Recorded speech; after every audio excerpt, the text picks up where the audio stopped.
பழமையான ஜோதிட நூல்கள் மணிகண்ட கேரள ஜோதிடம், பிரஜான தீபிகா, கேரள துவியம், இது மாதிரி பல நுணுக்கமான நூல்கள்.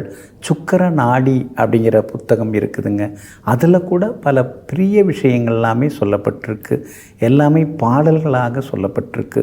அறுசீர் விருத்தம், வெண்பா, அதே மாதிரி எண்சீர் விருத்தங்களில் சொல்லப்பட்டிருக்கு. அதிலிருந்து சில நுணுக்கமான சில விஷயங்களை நாம் எடுத்து பார்ப்போங்க. இன்றைக்கி தந்திரம், இவர் தந்திரம் பண்ணுறாரு, அவர் தந்திரக்காரன் அப்படின்னு சொல்லுவாங்க இல்லைங்களா? அப்போ அதுக்குரிய கிரகம் எது அப்படின்னு பார்த்திங்கன்னா, புதனோட ராகு சேர்ந்தால் அவங்க தந்திரவாதியாக இருப்பாங்க. பொதுவாக புதன்னாலே புத்திக்குரிய கிரகம். ஆனால் அது கூட ராகு சேரும்போது புத்தியை கொஞ்சம் அப்படி திருப்பி விடுவார் அவர். அதான் தந்திரக்காரர்கள் அப்படின்னு சொன்னால் புதனும் ராகும் இருக்கிறவங்க தந்திரமாக நடந்துப்பாங்க.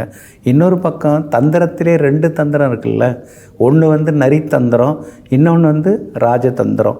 இந்த நரித்தந்திரத்துக்கு உரிய கிரகங்கள் எது அப்படின்னு பார்த்தீங்கன்னா, புதனும் கேதுவும் சேர்ந்ததுன்னா அவங்க நரித்தந்திரம் பண்ணுவாங்க.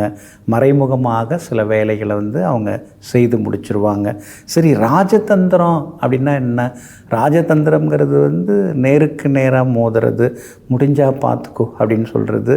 அப்படின்னு சொல்லாமல் இருந்து சில நேரங்களில் இந்த பக்கம் ஒரு கையால் நேசத்மாக நீட்டி ஒரு கையை குலுக்கிக்கிட்டு இன்னொரு பக்கம் எதிராக வேலை பார்க்கறது, அது ராஜதந்திரம். கூடவே இருந்து அதே நேரத்தில் மாறுபடுறது. சூரியன், புதன், ராகு, இந்த 3 கிரகங்கள் ஒருத்தவங்க ஜாதகத்தில் ஒன்றா சேர்ந்துருந்தால் அவங்க ராஜதந்திரிகளாக இருப்பாங்க. அதாவது யார் மனசையுமே நோகடிக்காத மாதிரி நடந்துக்கிட்டு, ஆனால் தனக்கு வேண்டிய விஷயங்களை காரியங்களை அவங்க நடத்தி முடிச்சுப்பாங்க. இதுக்கு பேர் தாங்க ராஜதந்திரம். அதே மாதிரி எந்த தரப்புக்கும் பகை வராமல் அதே நேரம் தன்னைத்தானே ஜெயிக்க வச்சுக்கிறது, அதுக்கு பேரும் ராஜதந்திரம் தான். அப்போ இந்த சூரியன், புதன், ராகு சேர்ந்தவங்க அந்த மாதிரி நடந்துப்பாங்க. சுதந்திரம் அப்படின்னா அதுக்குரிய கிரகம் இது சூரியன்.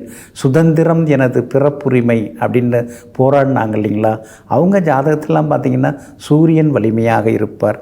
தியாகம், இப்போ சுதந்திரம் அடையிறதுக்காக சிலர்லாம் சொத்துக்களை எழுதி கொடுத்தாங்க.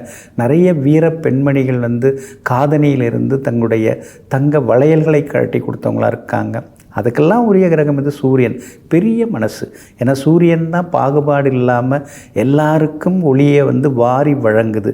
அதே மாதிரி சூரியனுடைய ஆதிக்கத்தில் பிறந்தவங்கெல்லாம் பார்த்திங்கன்னா எல்லாரும் சமம், எல்லாருக்கும் நல்லது செய்வோம் அப்படின்னு பாகுபாடு பார்க்காம அந்த எண்ணத்தை கொடுக்கறது, தியாகத்தை கொடுக்கறது சூரியன் தாங்க. வந்தே மாதரம் என்போம், எங்கள் மாநிலத்தாயை வணங்குதல் என்போம்னு மகாகவி பாரதியார் சொல்கிறார். அப்போ தன்னுடைய நாட்டையும் பெருமையையும் பெருமையாக பேசக்கூடியவங்கள்லாம் சூரியனுடைய ஆதிக்கம் உடையவங்க. அதெல்லாம் சூரியன் நல்லா இருக்கணும். ஒருத்தவங்க ஜாதகத்தில் சூரியன் நல்லா இருந்தால் தான் எதையும் விட்டு கொடுக்காம, அதான் தன்னுடைய நாட்டு பெருமை, வீட்டு பெருமை, குலப்பெருமை, அதெல்லாம் விட்டு கொடுக்காம சிலர் வாழ்வாங்க. அந்த குலத்தில் அவர் தாங்க பெரிய ஆளுங்க. அந்த இனத்தில் அவங்க சாதிசனா அந்த கூட்டிலே அவர் ஒரு மாதிரி தனி டைப்புங்க. அவரை தொடவே முடியாதுங்க. அவர் பெரிய ஆளுங்க அப்படின்னு சொல்லுவாங்க இல்லைங்களா? அதெல்லாம் சூரியன் ஒருத்தவங்க ஜாதகத்தில் இருந்தால் தான் அது மாதிரியான எண்ணங்கள்லாம் வரும். அதே மாதிரி சொந்த நாட்டில் பிறர் கடிமை செய்தே துஞ்சிடோம் இனி அஞ்சிடோம்னு பாரதியார் சொல்கிறார். அப்போது அந்த சுதந்திரத்தை பிரகடனப்படுத்தக்கூடிய கிரகங்கள் எல்லாமே சூரியன் தான். நாட்டுப்பற்றை பற்றி பேசுவாங்க. என்ன இருந்தாலும் நம்ம ஊர் மாதிரி நம்ம நாடு மாதிரி வருமா அப்படின்னு சொல்லுவாங்க. அதுக்கெல்லாம் உரிய கிரகமும் சூரியன் தாங்க. இப்போ வாவு சிதம்பரனார் உள்ளிட்டவங்கள்லாம் என்ன பண்ணாங்க? களி தின்னாங்க, செக்கிழுத்தாங்க, மன உறுதியோடு இருந்தாங்க. அப்போ எவ்வளோ பெரிய தண்டனையும் அனுபவித்து நாட்டுக்கு நல்லது நடந்தால் சரின்னு சொல்லி போராடினவங்களுக்கெல்லாம் காரணம் யார்? செவ்வாய். அந்த சிறைவாசத்தை அன்பாக எல்லாம் மகிழ்ச்சியாக ஏற்றுக்கொண்டாங்கள்ல, அதுக்கெல்லாம் உரிய கிரகம் செவ்வாய். செவ்வாய் இருந்தால் தான் அந்த மன உறுதி எல்லாமே வரும். இது மாதிரி மன உறுதிக்கெல்லாம் உரிய கிரகங்கள் இதெல்லாமே பழைய நூல்களில் சொல்லப்பட்டிருக்குங்க. அப்போது ஜோதிடம் தான் எல்லாம். கிரகங்கள் நம்ம ஜாதக கட்டத்தில், நம்ம ராசி கட்டத்தில் எப்படி அமைஞ்சிருக்குதோ அதுக்கு தகுந்த மாதிரி தான் நம்முடைய மன உறுதி, நம்முடைய எண்ணங்கள், நடவடிக்கைகள், செயல்பாடுகள் எல்லாமே அமைஞ்சிருக்குதுங்க.